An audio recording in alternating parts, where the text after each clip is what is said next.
بسم الله الرحمن الرحيم. قل ورتوى پیغمبر من هاسو كان چوي عدوا دخمن لجبريل عد جبريل فإنه نبشكا دغ جبريل نزله نازل كرده دا قرآن على قلبك فضلستا باندي بإذن الله فحكم دا الله تعالى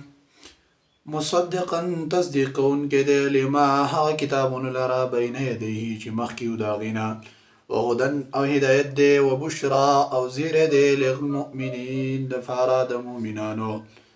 من كان حرسوك چوي عدو لله دخمن دا الله تعالى وملائكته او دا غد فريختو رسوله او دا غد رسولانو وجبريل او دا جبريل وميكال او دا ميكائيل بشكا الله تعالى عدو للكافرين دخمن دي دفارا دا كافرانو ولقد انزلنا او بتحقيق سرا نازل کرده مونگا الیکا تاتا آیات بینات داسی واضحة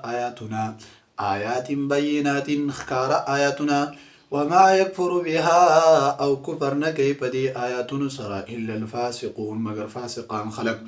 او كلما آيانو هر كلام عهدو چوادا او کلا هغوی عهدا پوادي سرا نبزهونو هير کلا فريق ويدلي منهم داغين بل أكثرهم بل أكثر داغين لا يؤمنون إيمان نراوري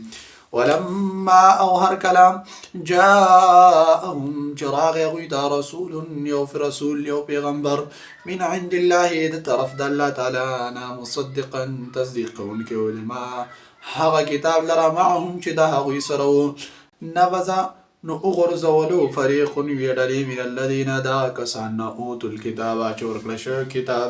كتاب الله كتاب د الله تعالى وراء ظهورهم ورستا د شاګانو خپلنا كأنهم لا يعلمون گویا چې هغوی اړوله پوهېدل واتبعوا او تابعداري وکړه ما د هغه څه تتلو الشیاطینو چې لوستلی شیطان على ملک سلیمان بادشاهي د سلیمان باندې وما كفر سليمان حالان کی کفر نو کړ سليمان عليه السلام ولكن الشياطين لكن شیطانانو با کفرو کفر کولو يعلمون الناس السحر چې خودلو به خلقو ته جادو وما او هغه سیزو انزل چې نازل شو على الملكين په دوو پرختو باندې به بابل په بابل خار کې هاروت و ماروت چې هاروت و ماروت وما يعلماني او نبا خودلو هغي دوارو من احد هجاتا حتى تردي پوری يقولا چو بويل هغ دوارو انما نحنو چي بشكا منغا فتنة وازمائشيو فلا تكبر نتكبر مكوا فيتعلمون نزدكولو باغي منهما ددي دوارنا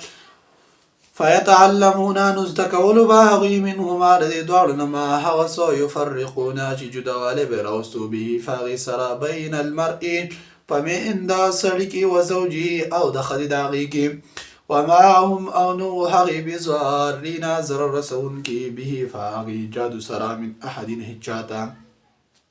إلا بإذن الله مگر په حکم د الله تعالى ويتعلمون او زدکاو بما حغس زرهم چه ضرر برساو هغيتا ولا ينفعهم او نفع بين رسول هغيتا ولقد علموا او يقينا چه معلوم هغيتا دا خبره لمن اشتراه چه خامخا هغسوک چه واغستو ما نشت دی له دا غد فارا فی الاخرت فاخرت کی من خلاق صبرخا ولا بئس ما او ډیر بد دی هغه چې شراو چې دی خرج کړی بي فاغه سره انفسهم زانو خپل لو كانوا يعلمون افسوس کچری هغوی پوهیدلې ولو انهم او کچری هغوی امنو ایمان راوړی وتقو او تقوی اختیار کړی وی لمصوبه نخامخا ثواب د هغوی من عند الله پنځ د الله تعالی یا من عند الله د طرف د الله تعالی نه خیر د غره دی لو كانوا يعلمون افسوس کچری هغوی پوهیدلې